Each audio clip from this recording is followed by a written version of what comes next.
vlog. Samahan niyo na naman ako mamasyal. So, parang ano to, pampatanggal ng stress.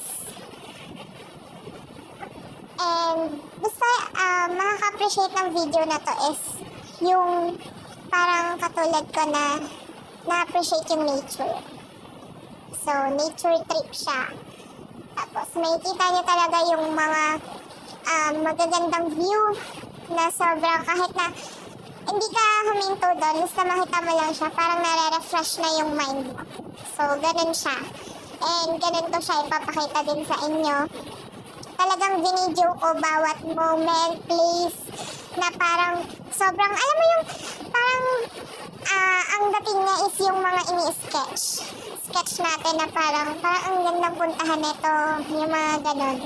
So, ito yung mga place na makikita mo pag pupunta ka sa Zambales. So, ito kasing pupuntahan namin, parang ano na siya, pangalawa sa dulo ng ano ba ang tawag doon? Barangay sa Zambales, parang ganun.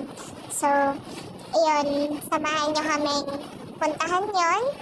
And then, para makita nyo rin yung kung ano ba yung mga pwede nyo rin puntahan if ever na parang gusto nyo ma-relax yung mind nyo, gusto nyo makakita lang ng view, and magandang spot talaga na parang din ka alam mo yun, din ka mag-release ng mga sama ng loob mo or what problem, parang ganun talaga siya. So, ayan guys, unang-una dito. So, ito, papunta pa lang kami sa Pampanga nito eh. So, yung daan niya Pampanga na. So, makikita mo agad yung mga ganyang place na parang talagang daan lang siya na puro ganyan. So, parang kapag nag-road trip kayong magbabarkada, ang sarap yung tas magsa-sound trip kayo ng mga yung parang the USA, mga ganon. So, ganon siya. And then, ito naman, palabas na rin ata ito ng Pampanga. Not sure kasi, nung tinitake to, hindi ko natatandaan kung saan na yung mga place na to. Kasi nga, alam mo yung parang pag nakita mo, ay siya, ang ganda. I-video ko to. Yung parang ganun ka na lang. So, nakakalimutan ko na talaga yung mga lugar kung saan na to, yung mga ganun. Pero alam ko, palabas pa lang to ng Pampanga. So, ayan, yung daan na papunta sa Subic na. Dapat kasi, Subic lang talaga yung pupuntahan namin dito. And then, yun nga, nag-usap sila na parang pupuntahan yung friend ni Daddy. So, yun. Kasi taga dun siya sa pangalawang barangay. Dulo na ng Zambales, parang padulo. Bago ka pumunta sa dulo, pangalawa siya na barangay. Basta gets nyo na yan, guys. Tapos, eto, dito na kami. So, nung nasa malayo tong statue, akala ko, ano siya, yung parang statue lang, pero si Papa Jesus pala siya. So, pag lumapit na, pag sa malayo kasi, parang oo, natingin ko, nakahubad na lalaki na parang, alam niyo yung sa mga museum. So, nung una, ganun siya sa paningin ko. So, lumalapit na, Papa Jesus pala to, mga ganun. So, ayun. And then, ito parang, not sure guagua ata to eh. Hindi ako sure, pero guagua ata yan. And then, ayan, ganyan yung mga makikita nyo. As in yung puno, tapos parang yung hangin niya ang aliwalas, fresh, na galing talaga sa mga, alam niyo yung simoy sa probinsya. So, ganun siya. Sobrang, yung feeling na, isang langhap mong ganyan, parang, okay, province na to. Yung ganun. Hindi siya katulad na pag humigop ka sa Manila, usok ang maamoy mo. So, ayan guys. And then, ayan. Ayan, nakikita niya, Guagua nga. Tama pala ako. So, ito, pag Guagua pa lang pala kami, welcome to Guagua. Tapos, ayan siya. Parang tawag dito, may tawag dito eh. Nakalimutan ko na lang kung ano guys. Pero parang mahaba siyang eskinita, something na gano'n. So, nakalimutan ko yung tawag sa kanya. Pero, ayan yung mga view. And then, tong video na to, parang ina-appreciate ko muna yung mga view na dinadaanan namin. As in, kasi siguro mga ano to, 2 p.m., 3 p.m., mga ganon. So, mainit pa siya. Kaya hindi rin kami makababa para makapag-picture kasi sobrang init, guys. As in. Tapos, ayan, ina-appreciate ko na lang talaga yung... Hindi talaga ako natulog nito kasi nga, ano siya, parang gusto ko bawat view na magandahan ako, makikita niyo rin and isi-share ko rin sa inyo, guys. Para naman, if ever na, baka sakali lang na gusto nyo rin puntahan. So, ayun. At least may idea kayo, di ba? Tapos, ayan. And then, siguro sa part 2 ng vlog ko, papakita ko naman sa inyo kung saan kami nag-swimming. And, ayun. And then, after, yung daan naman pauwi. Kasi yung pauwi kami nito, siguro, hapon na. So, may kita natin yung sunset. Oh my God. Nai-inlove ako doon. Gusto niyo yun? Actually, dito parang may sunset din. Pero hindi siya katulad ng dinaanan namin na talagang, oh my God, ang ganda. Alam niyo yun? Like, parang gusto ko na lang dito. Mga ganong, parang mga ganong effect. Diba? Tapos, ayan guys. Then, puro ano lang to guys. More on, ano lang talaga siya view. So, papaano ko lang din sa inyo, i-share ko lang din sa inyo. Hindi na namin na parang, dun pa lang, parang okay ka na eh. Alam niyo yun? Parang kahit na hindi na makapag-swimming, parang view lang okay ka na. Mga ganun. So, uwi ka na agad. Mga ganun ba? Tapos, ayan guys, panoorin niyo muna.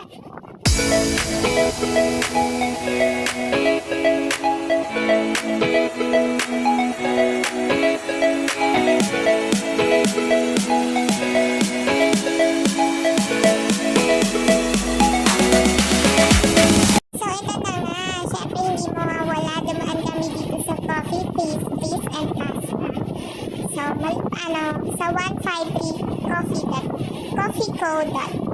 So, tapos, ayan, nag-video-video ako sa loob. Meron silang mga cake.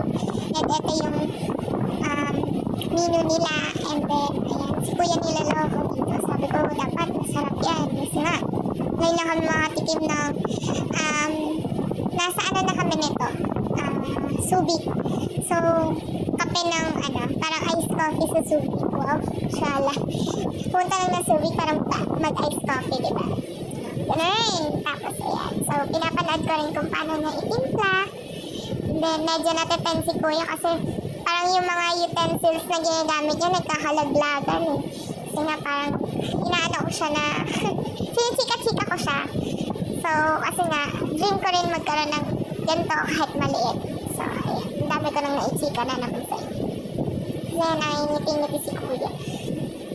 Tapos, nilalagyan niya na ng gatas. Oh my God! Sobrang, alam niyo guys, nung una parang nagdalawang isip ako dito kasi sabi ko, parang ang bilis niyang gawin. Alam niyo yun? Tapos, nung natikman ko na siya, oh my God, ang sarap. As in, sulit. Siguro nasa, yung, parang caramel macchiato ata yung in-order ko dito. And then, nasa siya, 140, nasa ganong price. Pero, yung lasa talaga niya, parang above pa sa 140 eh. Alam niyo yun, yung talagang sakto yung coffee, sakto yung tamis. So, parang lahat balance lang. So, ang galing ni Kuya. Sulit sa'yo, Kuya, kung hindi ko nakita yung name mo. Pero shout out sa'yo. Ang galing mong barista. Wow, barista, diba? So, ayan. Tapos, ayan, nag-shake lang siya.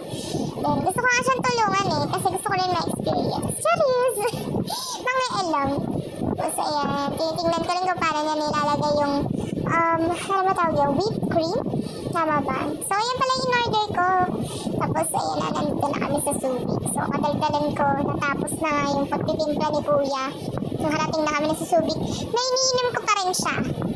And then, parang ninanamnam ko. Alam mo yung bawat isang sip ko, maya-maya naman. Alam niyo yung mga ganang moment. So, talaga sinusunod ko. Tapos, ito na, nakikita ko yung bundok.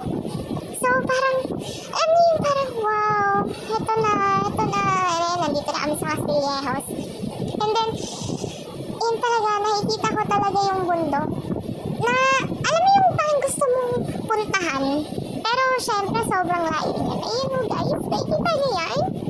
Sobrang ganda na, lalo na kung kayo mismo yung makakita in person. As in na parang, oh my God, ang ganda ng bundok na yun. Yung parang dati nakikita ko lang to sa mga sketch talaga. Na ganun. Pero ngayon, parang alam mo yung konti na lang marireach mo na siya. Mga ganong effect. Tapos eh, nakata namin si ating may dala ng isda. Ang laki ng isda na yan. So wala, shinare ko lang kaya ko siya binideo. Kasi nga natuwa lang ako doon sa isda kasi ang laki. So, shinare ko lang din sa inyo, diba? Tapos ayun nga yung view guys. Ayan yun. Tapos ayun o guys, nakita niyo yan? Ay nako, sobrang na-relax na yung mind ko talaga. Kasi parang, saka na yung mga ganyan. Yung mga iniisip ko na problem, ganon. Saka na yan, parang ganon. Iwan ko muna kayo dyan. Diba? Tapos ayan pa. Alam niyo, parang malapitan lang talaga. Tapos ang madalas niyo makikita dito sa bundok, may mga bahay. So, ayun, kung makikita niyo, may mga bahay talaga siya. So, mapapaisip ka, shucks, paano nila ito tinayo? Parang, alam niyo yun, ang hirap. Parang ang hirap tayo ang nagbahay nung, lalo yung pagpa-island, alam mo siya, diba? Pagpa-island na eh. Yun eh, parang na-amaze ako na, wow, ang galing nung nagtayo nitong bahay na to. Parang gano'n. So, ayun guys, samahan niyo ulit ako. And then, see you on my next vlog. Papakita ko nga sa inyo kung saan kami nag-swimming. And then, ayan guys, enjoyin nyo muna din yung view. Parang ako. Ah! Charis!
O diba guys, sinasama ko talaga kayo sa road trip namin. Tapos ito na, pabundok na tayo kaya medyo ano na yung daan. Akyat, baba, tapos parang zigzag, mga ganon. Mga ganon yung daan talaga dito. Like, ayan o, diba? Tapos, syempre, ito nga, nasa unahan namin yung bundok. So parang, alam niyo yung pag kayo nandito, parang pupuntahan niyo talaga siya, yung mga ganong effect. Tapos, ayun guys, so, sige, samahan niyo pa rin akong libutin ang Subic, char. Ang Zambales pala, kanina pa ako Subic na Subic. Kasi Subic pa lang talaga yung pinaka, parang, more na napupuntahan ko eh. So, ayun. Kaya kanina pa ako Subic na Subic. So, libutin pala ang Zambales. So, grabe. Ito talagang province na Zambales is matatawag mo talaga siya na parang, ano, spot na talagang pag gusto mo mag-relax. Yung mind mo, yung mga ganun. So, sa nature pa lang, panalo ka na.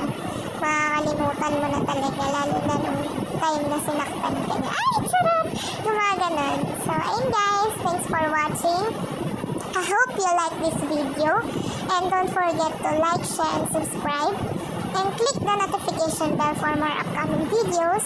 Pero, sige, upload ko rin to sa YouTube and upload ko rin to sa Facebook para naman mas madali niyong makita. And please follow and subscribe niyo naman ako sa YT channel ko. So, ayun guys. So, for my next vlog, papakita ko sa inyo kung saan na kami talaga nag-swimming. And mas ma-appreciate niyo lalo yung nature doon. So, ayun guys. See you on my next vlog. Bye!